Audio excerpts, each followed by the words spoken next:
Los motores de corriente alterna aparecen como un resultado del paulatino reemplazo de las redes de corriente continua por las de corriente alterna. Los motores de corriente alterna aparecen en la historia como un avance frente a los de corriente continua, debido a que estos nuevos motores no necesitaban colector, por lo que su bajo mantenimiento y gran confiabilidad excedían largamente a los de corriente continua.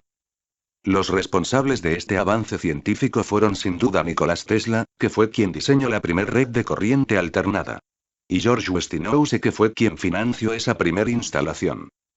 La introducción de la corriente alternada posibilitó la aparición de las líneas polifásicas y con ellas la posibilidad de un campo magnético rotatorio. Si bien fue Tesla quien obtuvo las primeras patentes americanas, se nombra como posible inventor del motor polifásico a un inventor de origen ruso llamado Dorivo Dorobovsky, a quien también se atribuye la construcción del primer motor polifásico o sin carbones.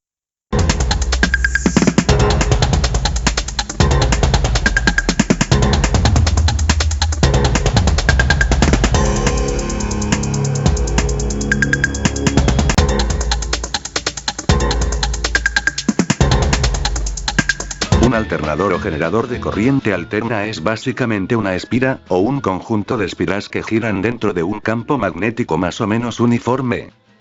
Al girar esta espira producirá una onda senoidal, la cual extraeremos de la espira a través de anillos rozantes y no de un colector como en las máquinas de corriente continua. Observemos que los anillos rozantes mantienen la polaridad tal y como se genera bajo el efecto del magnetismo de las expansiones polares. La onda generada por este alternador tendrá una serie de características que analizaremos ahora. En primer lugar, si el campo es uniforme, la onda será senoidal, por aquello que la fuerza electromotriz que se genera en un conductor dependía del seno del ángulo entre la trayectoria del conductor y la dirección del campo. Nuestra onda de corriente alterna tendrá un período, el cual no es más que el tiempo que transcurre entre que se inicia la onda y termina o vuelve a empezar. El período se mide en segundos. Como normalmente los períodos son muy cortos, se acostumbra a hablar de frecuencia en lugar de período. La frecuencia no es más que la inversa del período. O dicho de otra manera, el número de ciclos que se producirá a lo largo de un segundo. La frecuencia se mide en ciclos sobre segundo o en Hz. Nuestra onda tendrá además un valor máximo. El valor máximo o valor de pico, es el máximo valor que nuestra onda alcanza. Normalmente cuando hablamos de una onda de alterna raramente lo mencionamos. El valor que sí mencionamos es lo que se llama valor eficaz de la onda. El medir las magnitudes senoidales eléctricas por el valor eficaz en lugar de hacerlo por el valor máximo responde a una razón histórica. Bastante antes de la aparición de la corriente alterna ya había redes de corriente continua, entonces lo que se deseaba mostrar con este valor es el equivalente a la corriente alterna con el valor de una corriente continua que produjera los mismos efectos eléctricos o mecánicos.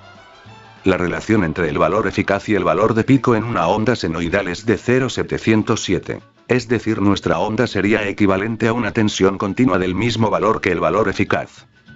Por último, diremos que nuestra onda tiene 360 grados eléctricos, desde su comienzo a su final, y que la podríamos dividir en 4 cuartos de período de 90 grados eléctricos cada uno.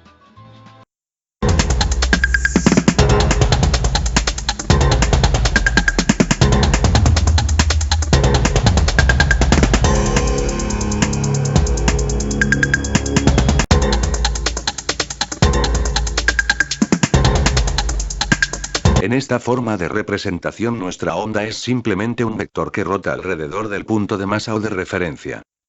Y la posición angular de nuestro vector coincide simplemente con el avance angular de nuestra onda.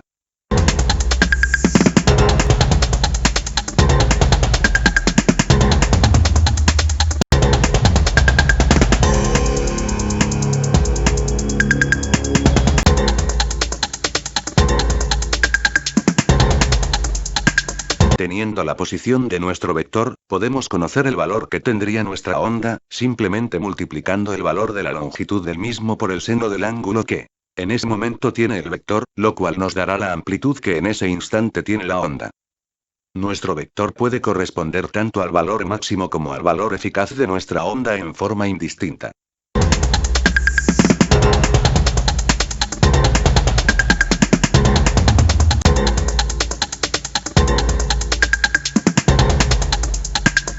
Edison había inventado un ingenioso sistema de transmitir corriente continua de 3 cables. Este sistema le permitía ahorrarse la caída de tensión de 2 de los retornos y transmitir la corriente al doble de la tensión que la recibían los consumidores.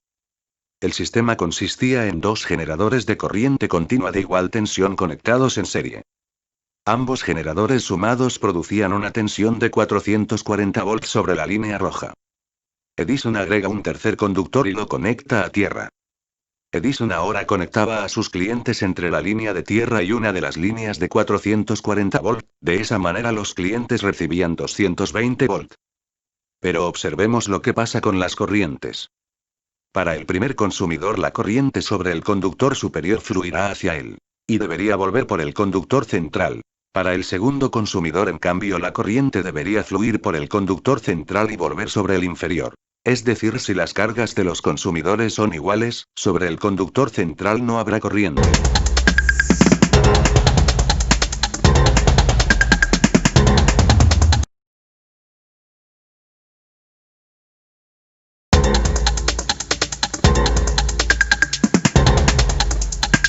El sistema de 3 hilos de Edison jugaba con los sentidos de las tensiones ahorrándose así las pérdidas de 2 conductores. Tesla va un paso más adelante y juega no solamente con las tensiones sino también con los tiempos y logra un sistema ya no de 2 sino de 3 generadores que se conectan por solo 4 cables de los cuales solo 3 llevarán tensión. La idea de Tesla es simple: construye 3 generadores idénticos y los coloca sobre el mismo árbol de transmisión. El primer generador lo acopla de tal manera que su onda se encontrará en fase con el origen de los tiempos. El segundo alternador lo acopla de forma que su onda de tensión queda 120 grados atrasada con respecto al primero.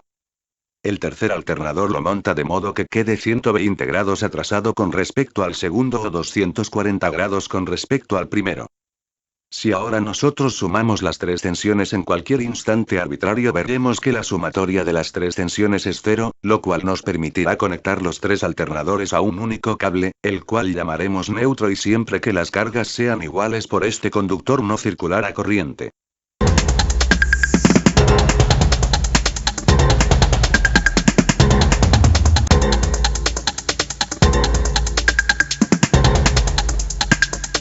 Resumiendo, el sistema polifásico está constituido por varias fases, las que cada una son en realidad un sistema monofásico de corriente alterna que se encuentran conectados para optimizar la transmisión de la energía ahorrando pérdidas innecesarias.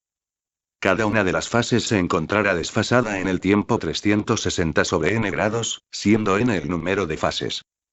El valor que denominamos eficaz será 1,41 veces menor que el valor de pico de nuestra onda, y es el valor equivalente a una corriente continua.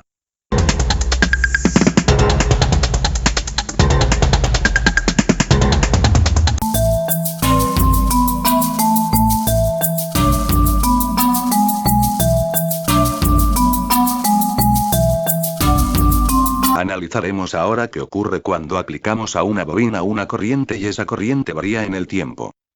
Si nuestra bobina tiene un núcleo de aire o de un material ferromagnético de baja remanencia, tal como el hierro del núcleo magnético de un motor de corriente alterna, si en nuestra bobina no circula corriente no habrá campo magnético, o en el peor de los casos el mismo será imperceptible. Si ahora nosotros impulsamos una corriente sobre nuestra bobina, aparecerá en el centro de la misma un campo magnético. La dirección del mismo será en función de la regla de la mano derecha. La magnitud de ese campo magnético, es decir, la longitud del vector, será proporcional a la magnitud de la corriente que circule por la bobina. Si aumentamos la intensidad de la corriente, simplemente aumentará la magnitud del campo magnético. Si aumentamos aún más nuestra corriente, simplemente crecerá aún más la intensidad de nuestro campo magnético. Observemos que siempre el vector de campo magnético será concéntrico y perpendicular a nuestra bobina. Si ahora invertimos la corriente en nuestra bobina, observamos que también el campo magnético invierte su sentido. Al igual que en el caso anterior, a medida que aumentamos la corriente aumenta la intensidad del campo magnético.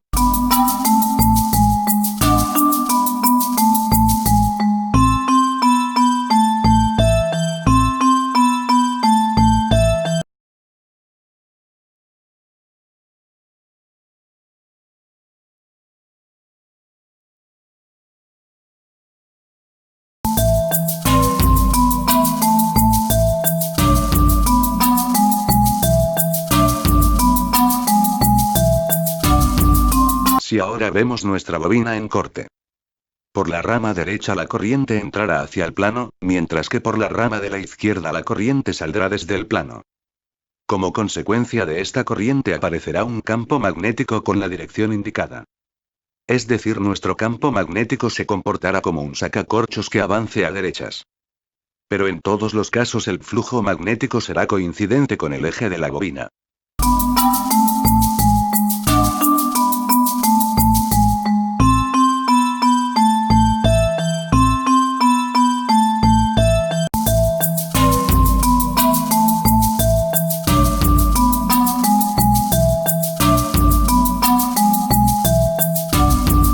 En una máquina trifásica las bobinas se disponen en la forma en que se muestran a 120 grados eléctricos una de otra. Para una máquina de dos polos la disposición sería como la mostrada.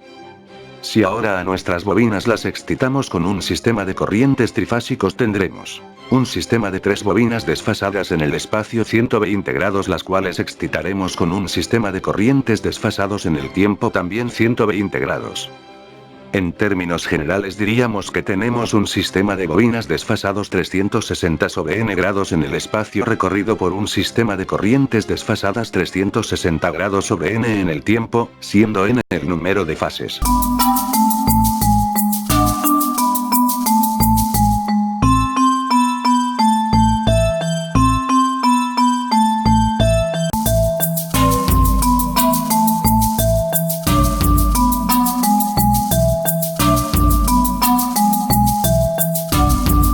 Si ahora tomamos el instante arbitrario 0 de nuestro diagrama de corrientes, vemos que la fase azul tiene un valor positivo que corresponde a 0,866 de su valor máximo. La fase verde por su parte tendrá un valor negativo de 0,866 de su valor máximo. La fase roja por su parte tendrá un valor nulo en ese instante. En el gráfico de la derecha hemos marcado con una letra el comienzo de cada una de las 3 bobinas. Observe que por la fase azul circula corriente positiva, por lo tanto por el punto C la corriente será entrante. En cambio sobre la fase verde la corriente circulará en sentido negativo, por eso por el punto B la corriente será saliente. De acuerdo a la regla del tirabuzón el flujo producido por la bobina azul será, mientras que el de la bobina verde, siguiendo la misma regla será. La composición de ambos flujos dará origen a un flujo resultante que hemos dibujado en amarillo.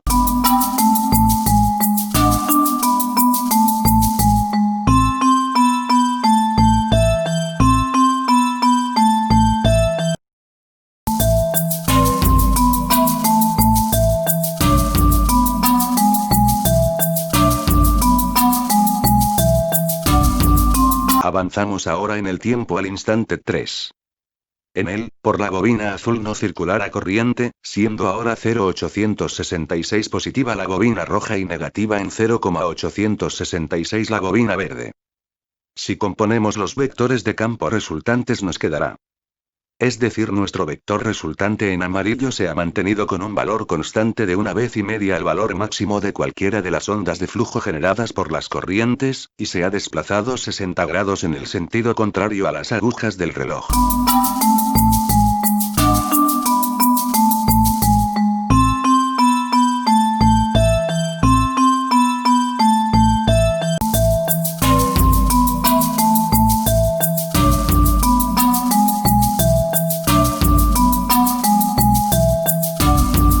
Avanzamos ahora al instante 5.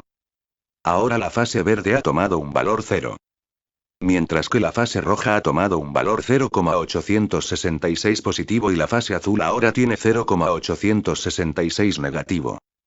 La composición de los vectores flujo resultantes nos da nuevamente un vector de una longitud constante de 1,5 veces al máximo de cada fase y que se ha desplazado ahora 120 grados desde el origen.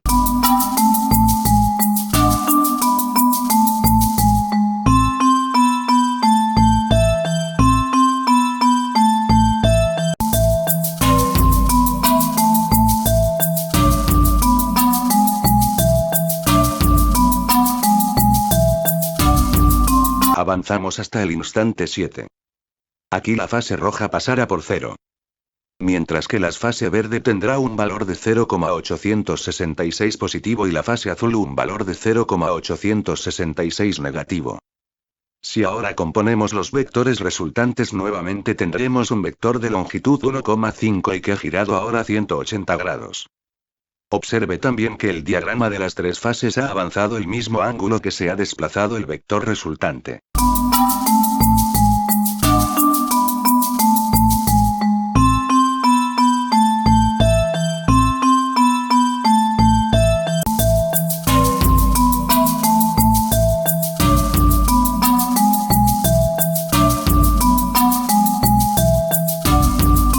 Aquí la fase azul pasará por 0.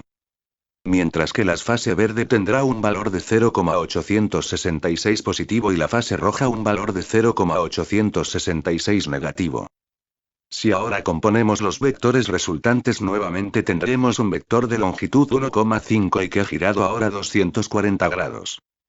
Podríamos seguir así entonces hasta completar el giro de nuestro vector resultante.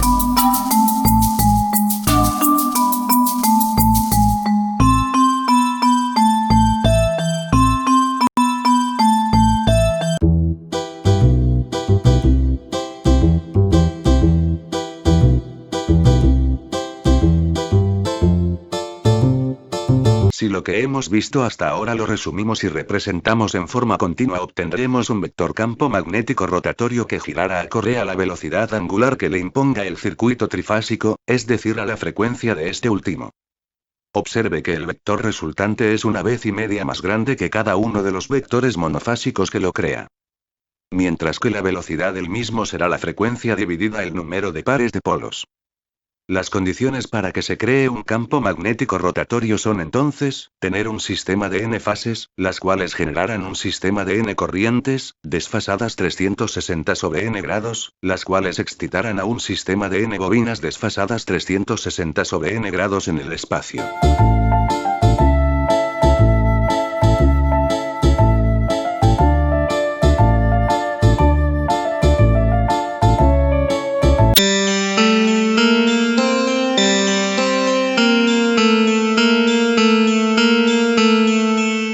Si nosotros ahora visualizáramos el campo magnético rotatorio, que es creado en el interior de nuestro motor, veríamos algo parecido a esto.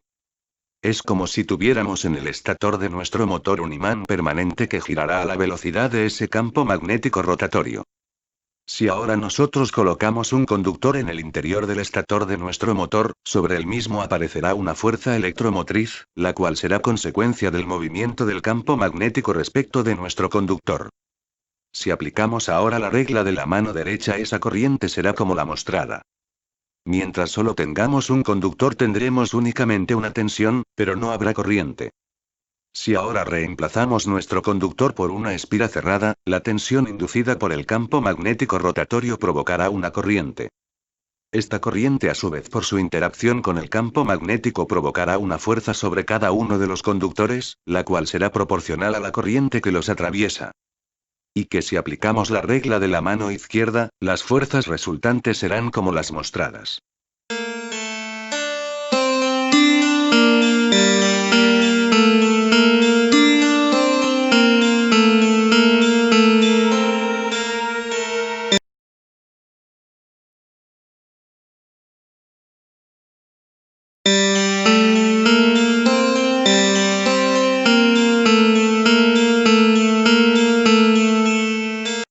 Como consecuencia de la aparición de esas fuerzas nuestra espira comenzará a girar. Observe que la velocidad de giro de la misma es ligeramente menor que la velocidad del campo rotatorio, ya que si nuestra espira girase a la misma velocidad que el campo rotatorio la fuerza que la mantiene girando desaparecería ya que no se induciría tensión sobre la espira y por lo tanto no circularía corriente por la misma. A los motores de corriente alterna que funcionan bajo este principio se los denomina asincrónicos debido a que su velocidad de rotación es ligeramente menor que la del campo rotatorio.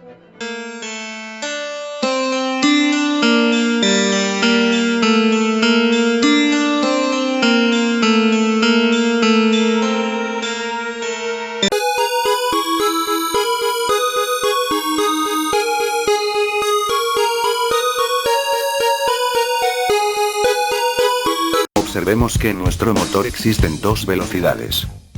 La primera estará dada por el campo magnético rotatorio. La segunda será la velocidad que alcance nuestro rotor. La diferencia entre estas dos velocidades se denomina deslizamiento y se expresa normalmente como un porcentaje de la velocidad sincrónica. Este valor es sumamente importante ya que nos definirá no solo la cupla que entregará nuestro motor sino en qué estado de carga se encuentra el mismo.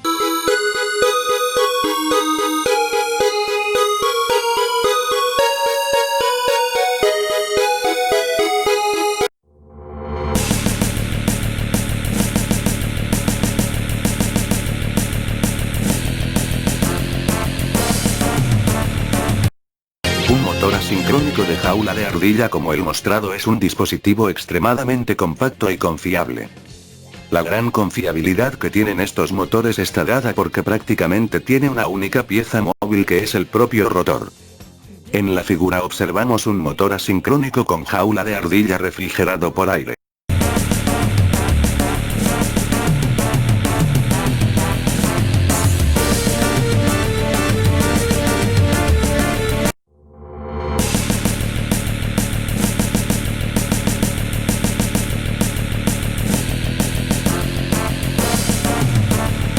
El campo rotatorio de nuestro motor estará constituido por un paquete de bobinas que se instala en el estator.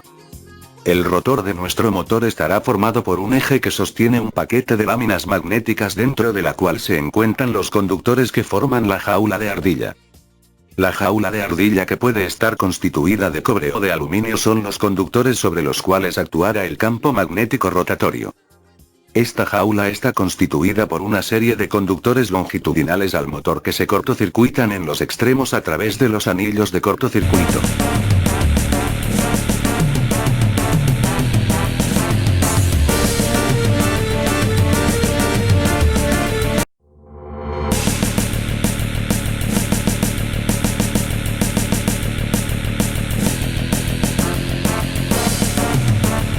Los conductores de las jaulas de ardilla se construyen de diversas formas y esto influye en la cupla resultante del motor. La figura representa tres tipos de perfil de conductor de jaula de ardilla y el tipo de cupla que se logra con cada una. La curva azul corresponde a un motor de doble jaula de ardilla, el cual consigue una elevada cupla en el momento del arranque. La imagen inferior muestra la construcción de un motor de doble jaula de ardilla donde la exterior actúa predominantemente en el arranque del motor y la más interior durante la marcha del mismo.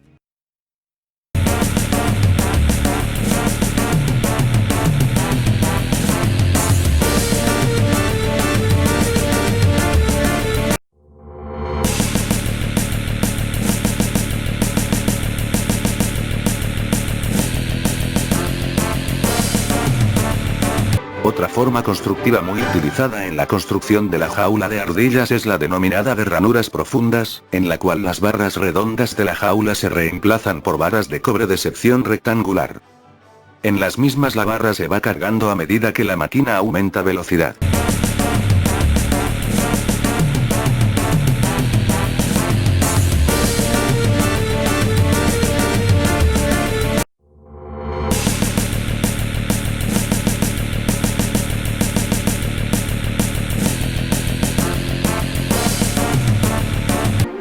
Normalmente nuestro motor se compondrá de los siguientes elementos. El eje, que soporta al paquete de chapas que forma al rotor el cual soporta a su vez a la jaula de ardilla. La jaula de ardillas puede tener distintas formas de acuerdo a las especificaciones del motor y al tipo de carga que mueva. El estator por su parte es una pieza normalmente de acero que sirve de soporte mecánico al motor y que contiene el paquete magnético que sostiene las bobinas que generarán el campo magnético rotatorio. El estator contiene un paquete de chapas magnéticas que normalmente se llama balasto donde se alojarán posteriormente las bobinas que producirán el campo magnético giratorio. El eje se apoya en las tapas o escudos que no son más que las dos tapas del motor. Ambas tapas son traspasadas por el eje, la frontal permitirá el acople del eje al mecanismo conducido, mientras la posterior permitirá conectar al rotor con el ventilador axial. Las tapas o escudos son muy importantes en la construcción del motor ya que las mismas deberán soportar toda la fuerza que realice el motor y mantener la geometría del mismo a los efectos de evitar que las chapas del rotor rocen con las del balasto. Si recordamos que el entrehierro de una máquina que tiene un diámetro de 400 milímetros no sobrepasa los 2 milímetros, las tapas pasan a ser un componente de precisión. La unión entre el rotor y los escudos se realiza a través de los rodamientos. En máquinas que superan los 10 HP los rodamientos anterior y posterior no son iguales. Generalmente el rodamiento posterior que corresponde al lado del ventilador es un rulemán rígido o de bolillas. Mientras que el rodamiento delantero es de rodillos cilíndricos y permite un desplazamiento axial del eje. El objeto de usar este tipo de rodamientos es permitir la dilatación del eje como consecuencia del natural calentamiento de la máquina eléctrica. Observe que el rodamiento se coloca a tope con la máquina fría y debe permitir el desplazamiento hacia adelante del eje. En el extremo contrario al eje de acoplamiento se coloca normalmente el ventilador axial. Este ventilador absorberá aire a través de la tapa de protección trasera y con la ayuda de esta lo bombeará a lo largo de los canales de ventilación de la armadura. Tanto el ventilador como la tapa de protección o deflectora son imprescindibles en un motor moderno y un motor que sea puesto a funcionar sin ellas durará muy poco tiempo hasta que el calor lo destruya. Es muy importante entender que tanto el ventilador como el deflector solo serán útiles si nuestro motor funciona a su velocidad nominal. Si nuestra máquina en cambio es una máquina de velocidad variable deberemos proveer refrigeración exterior a nuestro motor, lo que se logra generalmente colocando un ventilador de velocidad fija detrás de la tapa de protección.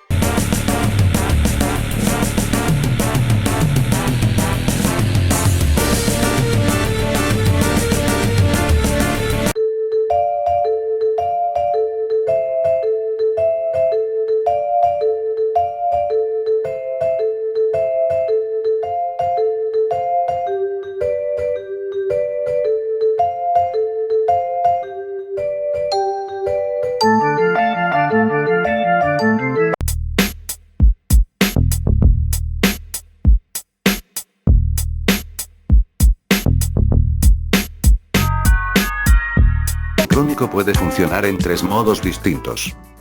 Como motor, nuestro motor presenta una cierta cupla a rotor detenido, la cual será función de la forma de la jaula de ardilla o el rotor.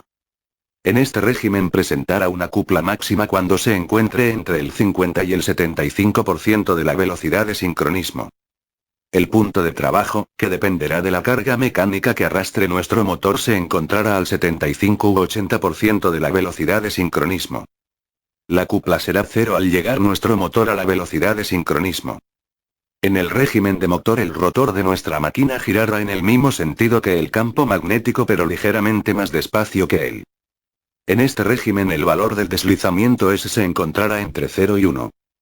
Si ahora nosotros impulsamos el rotor de nuestra máquina más rápido que el campo magnético rotatorio, convertiremos a nuestra máquina en un generador. El mismo alcanzará su cupla máxima frenante y por lo tanto la máxima potencia al alcanzar aproximadamente 1,5 veces la velocidad de sincronismo. Pasado este valor la potencia que nuestro motor devolverá a la línea comenzará a descender. En este régimen el valor de S, es decir, el deslizamiento, será mayor que 1. El tercer régimen en el cual nuestro motor puede funcionar es en el de freno electrodinámico. En este caso nuestro motor girará en sentido opuesto al del campo magnético. En este caso el deslizamiento S tomará valores negativos. En este caso la cupla ascenderá a medida que nos acerquemos a la velocidad cero.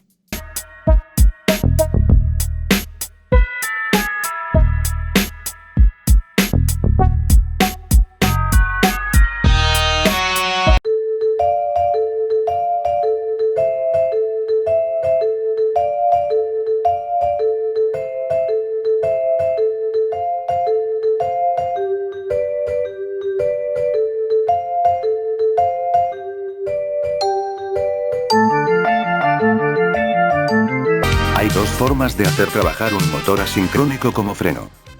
La primera, como ya vimos, es simplemente invirtiendo el sentido de rotación. Imaginemos una gran grúa bajando un gran peso, al aflojar el freno la carga comienza a descender, pero para volver a elevarla nuestro motor deberá arrancar eléctricamente desde una velocidad negativa. Es decir, estará girando en sentido opuesto al que corresponde a la elevación. Es esas circunstancias toda la potencia que entra por la conexión eléctrica y la potencia que se produce como consecuencia de la energía potencial de la carga se disipan en la resistencia óhmica del rotor. Esta es la forma más dura de trabajo para este tipo de motores. El segundo problema que presenta este modo de trabajo, que es dinámico, si bien es un freno, pero con él no es posible, por ejemplo, inmovilizar la carga. La segunda forma de usar nuestra máquina como freno es simplemente alimentar al estator con corriente continua, de esta manera nuestra máquina tenderá a quedar frenada en el lugar que se encuentra, el campo rotatorio se cambia por un campo fijo, si la máquina rota la fuerza electromotriz generada en las barras del rotor tiende a inmovilizarla y finalmente la magnetización del acero del rotor la termina frenando. Al igual que en el caso anterior, si la carga se mueve, la energía de movimiento de dicha carga se disipará sobre el rotor. Siempre la tensión de alimentación de corriente continua es mucho menor que la corriente alternada de alimentación, normalmente 1/10 o aún menos que esta. La medida es que la corriente continua que circule por los bobinados no supere la corriente eficaz que pasaría si la alimentamos con corriente alterna.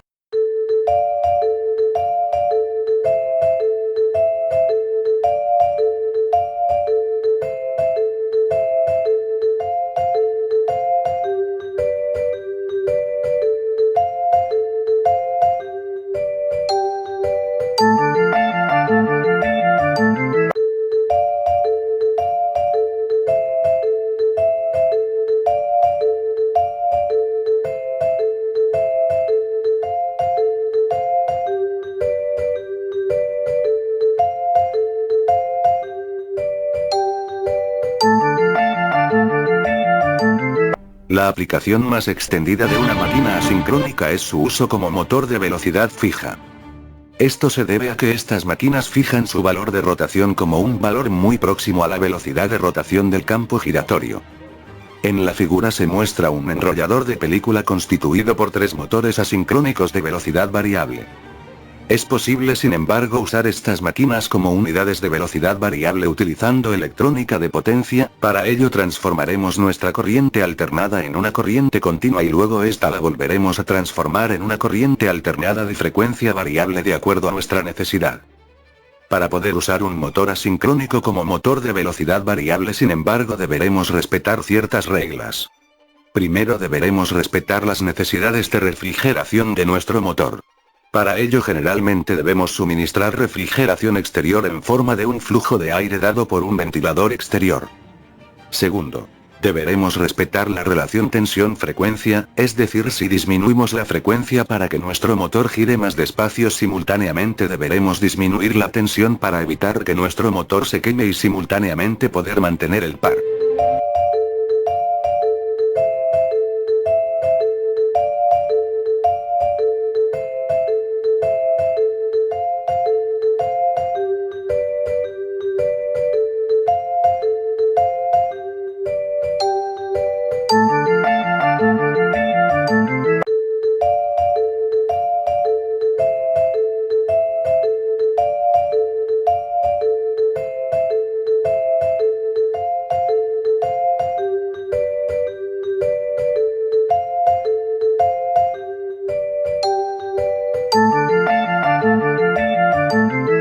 El motor asincrónico usado como generador es una solución muy simple para los aerogeneradores eólicos.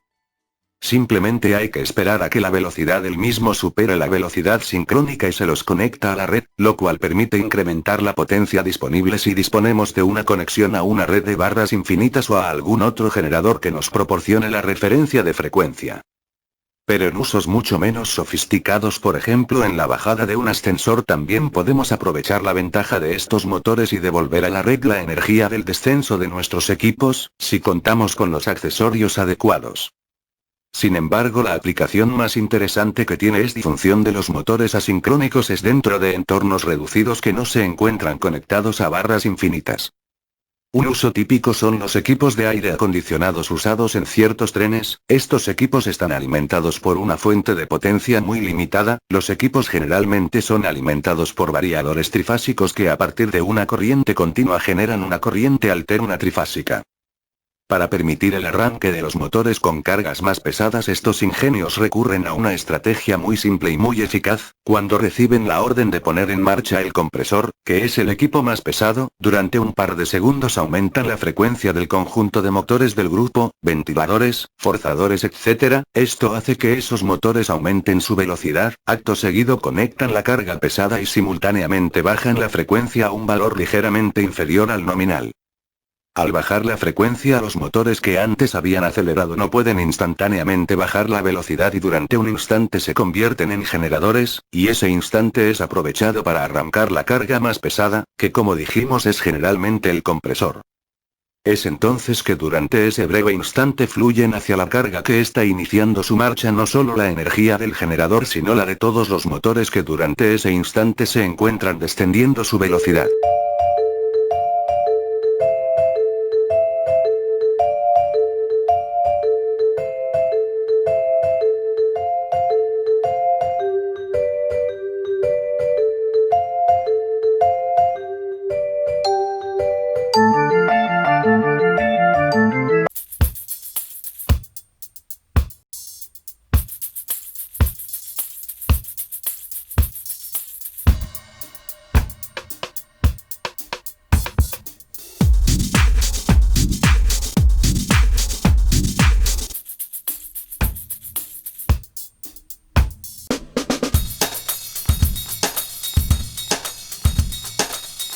Si en lugar de una jaula de ardillas, la cual no es más que un devanado en cortocircuito, bobinamos el rotor de nuestro motor asincrónico con devanado en estrella y las puntas de la misma las conectamos con 3 anillos rozantes, nuestra máquina sincrónica podrá hacer algunas cosas más que la de simple jaula. El bobinado del rotor normalmente tiene el mismo número de polos que el bobinado del estator. Desde un punto de vista puramente eléctrico, nuestra máquina no es más que un transformador trifásico. Si nosotros no cerramos el bobinado del rotor, nuestra máquina no se moverá.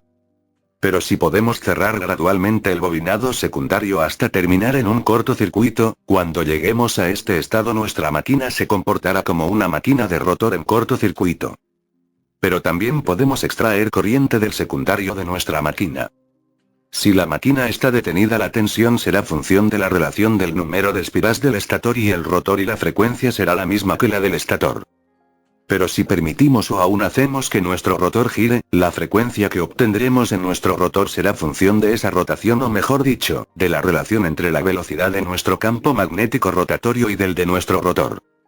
Estamos aquí en presencia de un convertidor rotatorio de frecuencia.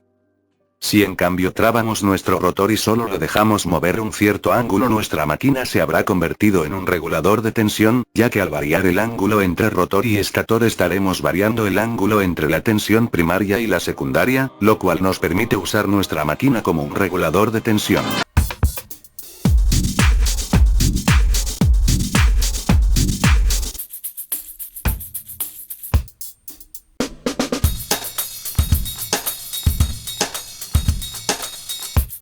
En esta serie solo nos ocuparemos de las máquinas asincrónicas de rotor bobinado como motor, dejando las otras posibilidades para futuras series.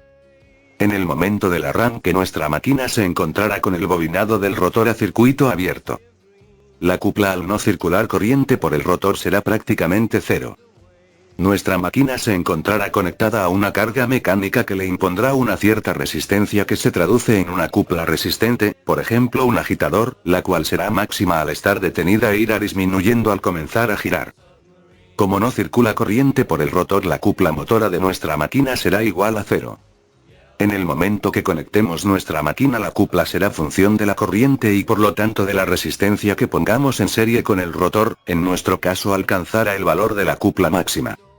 En ese momento nuestro rotor comenzará a girar, ya que la cupla motora es mayor que la cupla resistente. A medida que la velocidad aumenta, nuestra cupla irá cayendo. Pasado un cierto tiempo nosotros disminuimos el valor de la resistencia rotórica, ahora nuestra máquina seguirá la segunda línea de cupla, con lo cual la misma aumentará y luego volverá a caer a medida que aumente la velocidad. Volvemos a repetir el procedimiento, con lo que la cupla aumentará y luego caerá hasta cortar la línea de la cupla motora. El motor estará aquí en equilibrio y la resistencia rotórica totalmente cortocircuitada.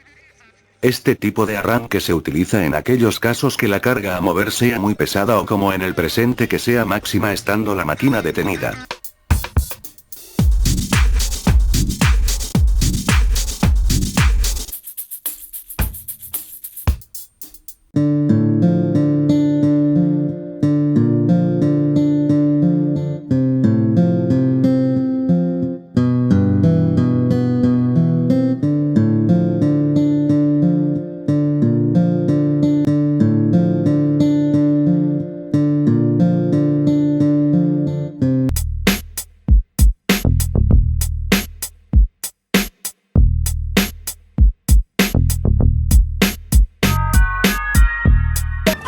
Volvamos ahora a nuestro campo giratorio.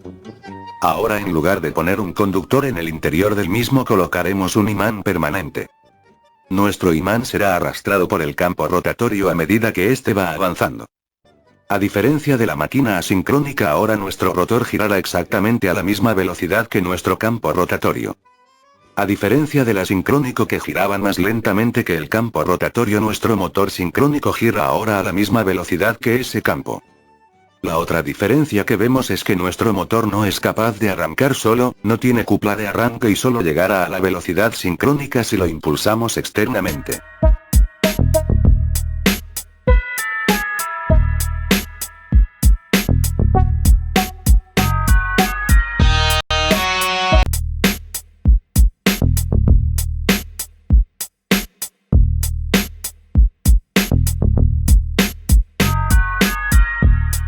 Normalmente los grandes motores sincrónicos no tienen un imán en su rotor, sino más bien una pieza de acero generalmente no laminado, la cual se excita con un bobinado al cual le llega corriente continua.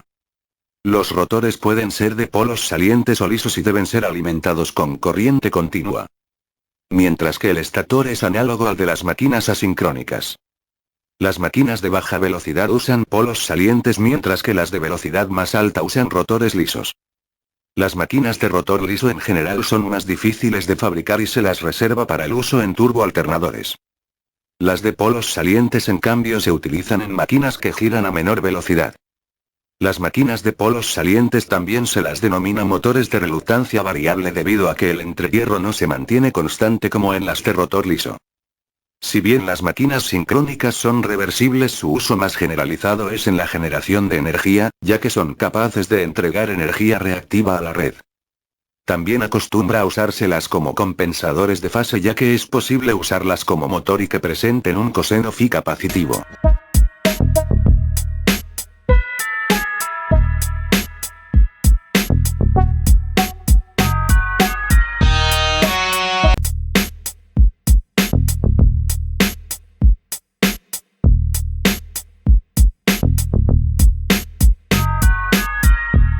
La figura muestra el rotor de un motor sincrónico de 300 HP para una máquina que se utilizara como motor de velocidad variable por cambio de frecuencia. Las características salientes de la estructura del rotor de polos salientes son: eje principal del rotor del material de acero forjado de alta densidad. Lámina de polo producida a partir de placas de acero laminado en frío de 1,5 mm de espesor. El ensamblaje integrado del polo magnético aumenta la confiabilidad eléctrica y el anti-impacto del rotor. Cada polo se encuentra equipado de una bobina de amortiguación.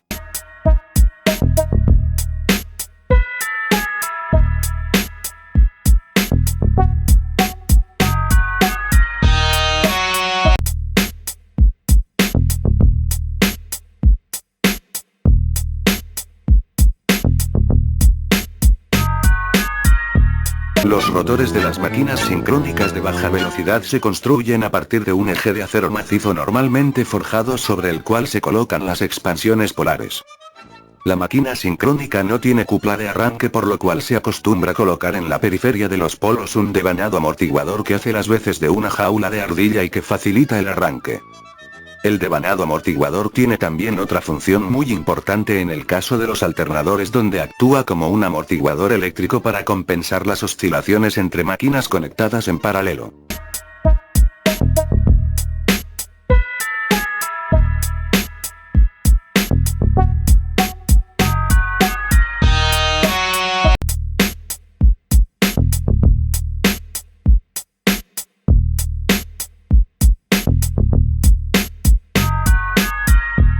Pueden funcionar como motores, como compensadores o como generadores. En el siguiente análisis realizaremos una simplificación extrema a los efectos de entender el fenómeno. Trataremos de analizar los fenómenos físicos que se dan para que la máquina tome una u otra posición. Nosotros decíamos que una máquina sincrónica no es más que un campo magnético rotatorio dentro del cual se ha colocado un imán.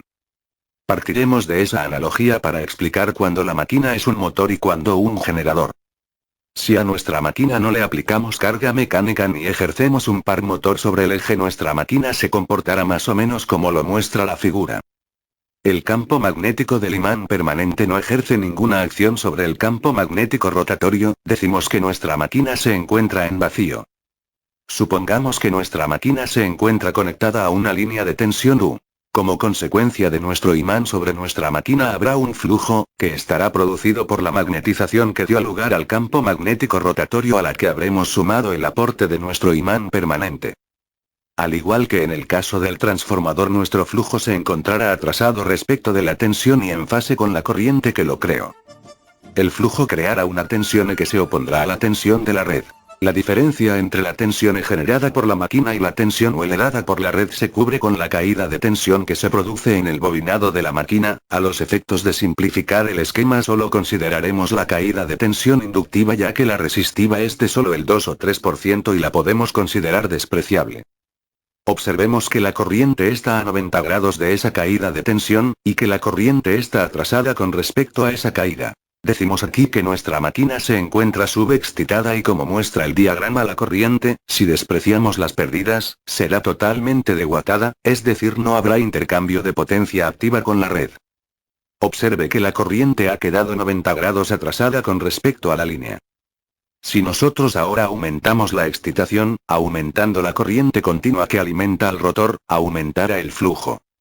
Y como consecuencia la fuerza electromotriz que generaba la máquina, si elevamos suficientemente nuestra excitación, el valor de la tensión que genera la máquina será mayor que la tensión de línea U. Como consecuencia de que es mayor que la tensión de línea, el vector que representa la caída de tensión que se produce en la inductancia de la máquina cambiará de sentido y como consecuencia la corriente que está a 90 grados de él, ahora adelantará a la tensión, nuestra máquina se habrá convertido en una carga capacitiva. Observe que al igual que en el caso anterior, el vector corriente se encuentra atrasado 90 grados respecto a la caída de tensión que produce en la máquina.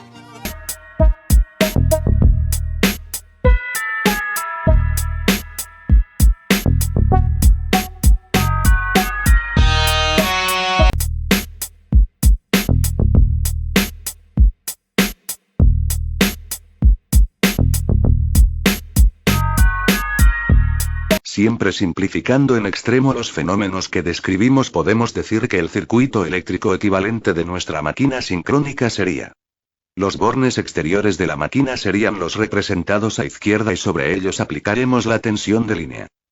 Los bobinados del estator de nuestra máquina tendrán una cierta inductancia que llamaremos XL. Nuestro bobinado también tendrá una cierta resistencia a la cual llamaremos R. A los fines prácticos y a los de este análisis, la resistencia R podemos despreciarla porque no es más que el 2% del total de la impedancia de nuestro estator. Así que nuestro circuito quedaría: al rotar nuestra máquina inducirá una tensión sobre el inducido, la cual llamaremos E. Al conectar la tensión por efecto de la misma circulará una corriente I. Nuestra corriente estará 90 grados atrasada con respecto a la tensión U. Nuestra corriente generará un flujo magnético. Si nuestra máquina está sin carga, el campo rotatorio arrastrará con él al imán, que es el inductor, y simplemente se sumará su flujo al que produce el estator. Observemos que al no haber impulso ni carga mecánica, el campo giratorio arrastrará en fase al campo que produce el imán dentro de nuestra máquina. Entonces, este flujo dependerá del flujo que genera la tensión U y del flujo que aporta el imán giratorio, y en una primera aproximación podemos decir que es simplemente la suma de ambos, ya que al girar ambos flujos se habrán puesto en fase, ya que nuestra máquina se encuentra en vacío. El flujo al cortar los conductores del estator provocará una tensión que se opondrá a la causa que la genera. Esa tensión, que no es más que la tensión E, se encontrará atrasada 90 grados respecto del flujo que le dio origen y en nuestro caso se superpondrá con la tensión aplicada a UL.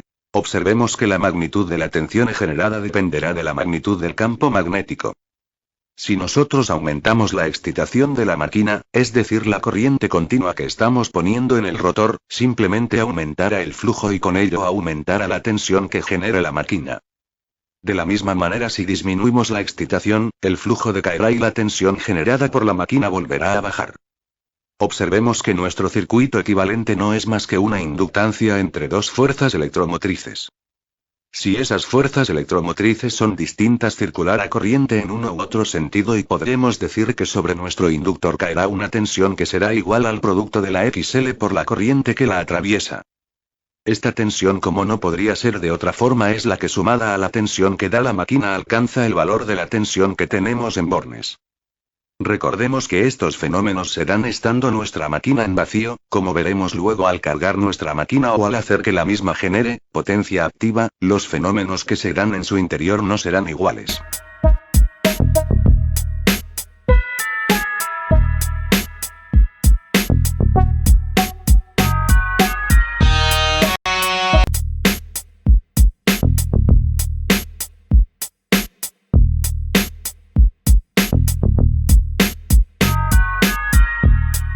Repasemos. Al conectar en bornes a nuestra máquina le imponemos una tensión L dada por la línea. Nuestra máquina es predominantemente inductiva, por lo que nuestra tensión generará una corriente de wattada 90 grados atrasada con respecto a la tensión de línea UL. Esta corriente generará un flujo magnético en fase con ella. Si la máquina está en vacío al flujo que genera el estator, que en definitiva es el campo magnético rotatorio, se sumará el flujo que crea el rotor. Este flujo creará al cortar las espiras del estator una fuerza electromotriz E. El valor de esta fuerza electromotriz dependerá fuertemente del valor del flujo.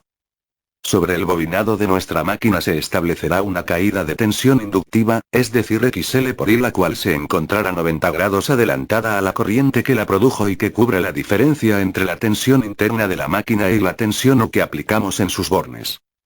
Observemos que vista desde los bornes nuestra máquina se comporta como una carga inductiva, es decir, toma una corriente que estará atrasada con respecto a la tensión de línea.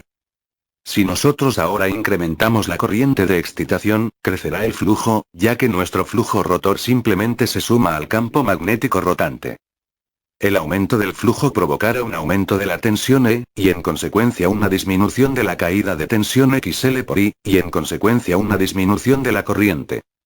Para nuestro actual valor de excitación, la tensión que genera nuestra máquina habrá igualado a la tensión en bornes y por lo tanto la caída de tensión XL por I se ha reducido a cero, lo mismo que la corriente que tomaba nuestra máquina. En este punto nuestra máquina no solo está en vacío, sino que no toma ni cede corriente a la red. Si nosotros ahora incrementamos más la excitación, nuestro flujo crecerá y también la tensión que genera nuestra máquina, siendo ahora mayor que la tensión en bornes U. Observe que la caída de tensión XL por I se ha invertido y ahora apunta hacia abajo. Esto obliga a la corriente que da lugar a esta caída a colocarse a 90 grados más atrás. Observe que ahora que la corriente de nuestra máquina adelanta a la tensión de línea, es decir, nuestra máquina se comporta como un capacitor.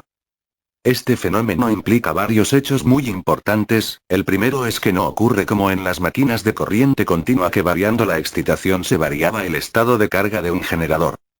Aquí variar la excitación hace que la máquina tome más o menos corriente, pero corriente de wattada, no carga o potencia activa.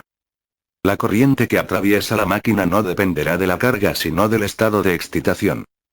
Recordemos que no podemos sobrepasar la máxima corriente que nos entrega a la máquina, porque si lo hacemos simplemente la destruiremos por calentamiento.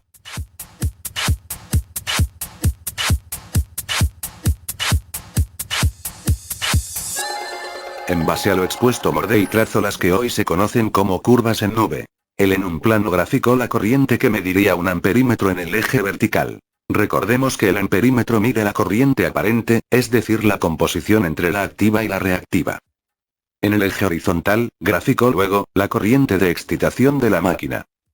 Primero trazó la corriente que correspondería al estado de vacío, experimento análogo al que hemos hecho con los vectores. Luego llevó la máquina a media carga y volvió a repetir la experiencia de ir variando la corriente de excitación. Por último cargó la máquina a pleno y volvió a variar la corriente de excitación, registrando los resultados en cada caso.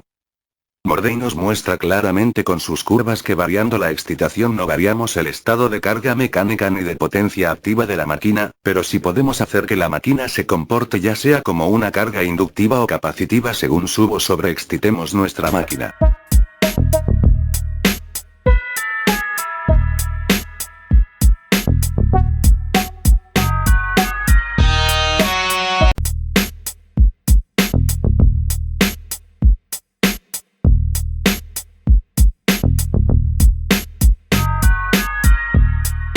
Si nosotros nosotros cargamos mecánicamente a nuestra máquina sincrónica, observaremos que el polo del rotor empieza a alejarse de la posición del polo del campo magnético rotatorio.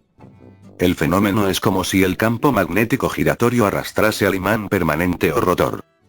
Podríamos pensar que entre el polo del rotor y el polo del campo magnético giratorio hay una unión elástica la cual se irá estirando conforme aumente la carga mecánica. Si nosotros ahora, para simplificar aún máximo el entendimiento del problema, suponemos un único flujo resultante, como el que se formaría en una máquina de rotor liso, podríamos decir que tenemos una tensión de línea UL. La tensión UL genera una corriente retrasada 90 grados por ser la máquina una carga predominantemente inductiva. Esta corriente dará origen a un flujo magnético, que no es otro que el flujo magnético rotatorio. Como nuestro rotor estará atrasado con respecto a ese flujo, creará un campo magnético FR que estará en fase con la posición magnética del rotor. La suma de los dos flujos dará origen al flujo que realmente está rotando en la máquina, que llamaremos FL, y que dará lugar al interactuar con el estator a la tensión E. Si nuestra máquina tiene una carga mecánica, es decir, está funcionando como motor, esa carga mecánica se traducirá como una corriente en fase con la tensión de entrada. Esa corriente provocará una reacción de armadura que generará un flujo en el mismo sentido de la misma, que se sumará al flujo FL dando lugar al flujo FT. Decíamos que nuestra máquina tiene una caída de tensión interna inductiva. Recordemos que para este análisis despreciamos la resistencia de los bobinados, y esa caída de tensión I por XL debe emparejar la tensión interna que genera la máquina con la tensión que impone la red.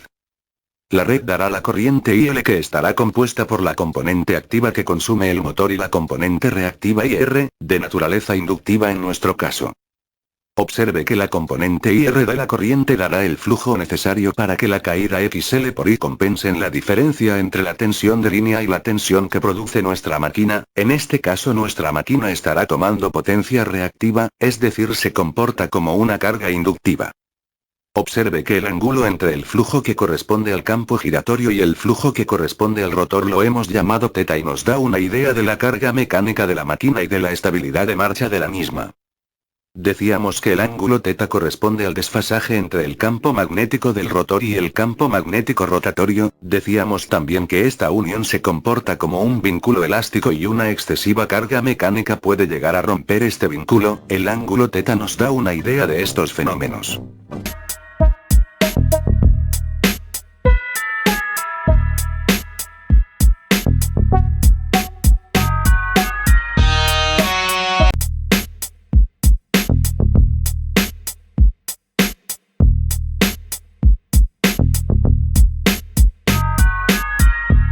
Nuestra máquina se encuentra funcionando y tirando una cierta carga mecánica. Hemos arribado al mismo resultado que en el análisis llevado a cabo en la diapositiva anterior. Para una mayor claridad quitaremos todos aquellos elementos en nuestro diagrama que no sean esenciales para el análisis que realizaremos.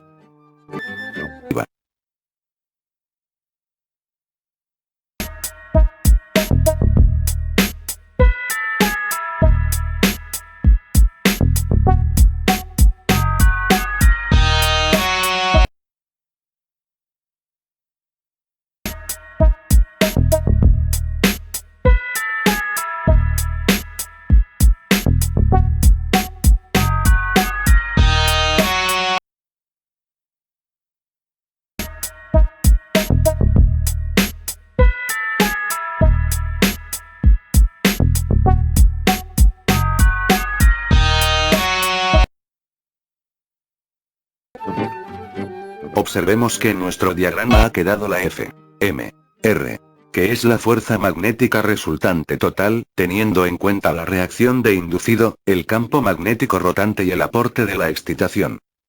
Hemos dejado también la tensión que produce nuestra máquina E, la corriente que toma de la red, IL, y la caída de tensión en la inductancia interna de la máquina XL, por I, así como la tensión en bornes que provee la fuente UL.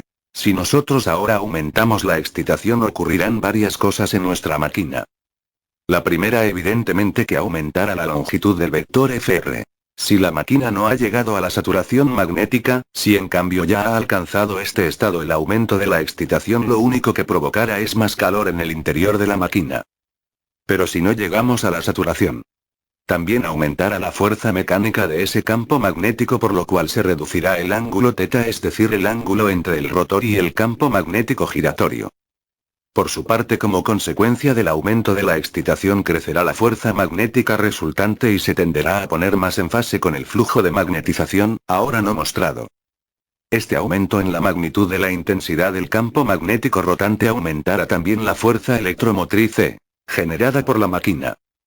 Observe que la fuerza electromotriz E no solo crece, sino que se acerca a la vertical debido a que también cambió el ángulo de la fuerza magnética, como habíamos dicho antes.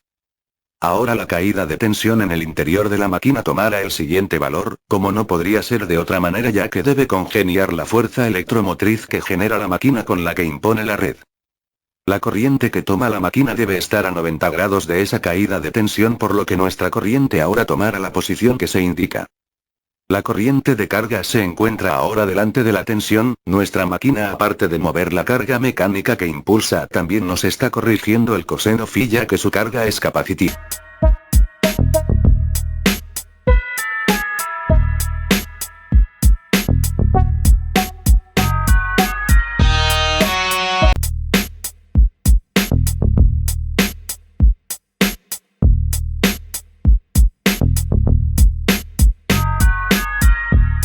Si ahora nuestra máquina actuase como generador, si pudiéramos ver el rotor y el campo magnético rotatorio, veríamos algo así. En el caso del generador es el rotor el que arrastra al campo magnético rotatorio, y en este caso el ángulo teta marcará que el rotor se encuentra por delante del campo rotatorio. Como conclusión a estos razonamientos podríamos decir: variar la excitación de nuestra máquina no varía el estado de carga mecánica, sino la generación de corrientes inductivas o capacitivas. Para variar el estado de carga mecánica, deberemos variar el par sobre el eje. En el caso de un motor, el aumento del par resistente variará el estado de carga de nuestro motor. En el caso de un generador, el aumento del par variará el estado de carga del mismo. En ambos casos nuestra máquina se encuentra limitada a un par máximo dado por la fuerza del eslabón magnético entre el rotor y el campo magnético rotante.